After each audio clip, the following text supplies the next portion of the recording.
Hanggang ngayon wala pa rin kuryente sa ilang lugar sa Ilocos Norte matapos ang hagupit ng Super Typhoon Nando. Tumambad din ang matinding pinsalang iniwan ng bagyo. Live mula sa Ilocos Norte, may unang balita si Sandy Salvacio ng GMA Regional TV. Sandy!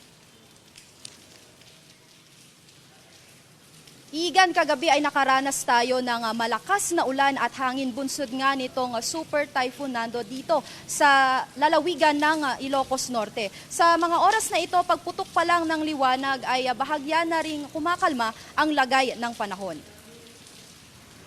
Sa aming paglilibot dito sa Lawag City, may ilang sanga ng puno, mga dahon, basura at iba pa na nagkalat sa ilang kalsada. May nadaanan din kami kaninang nasira at nagsitumbahang mga bakod at basag na salamin sa ilang establishmento na dulot ng malakas na hangin kagabi.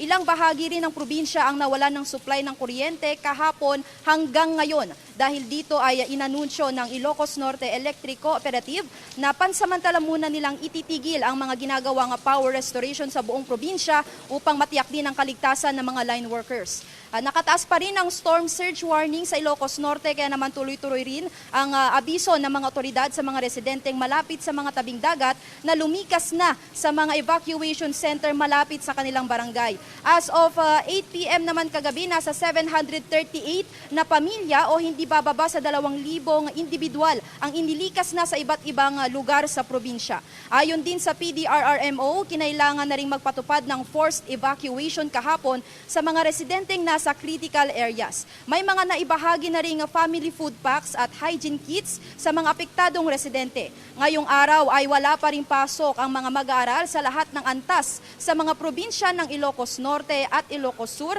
at sa ilang bahagi ng La Union. Habang nagpapatupad naman ng localized suspension of work and the classes ang probinsya ng Pangasinan.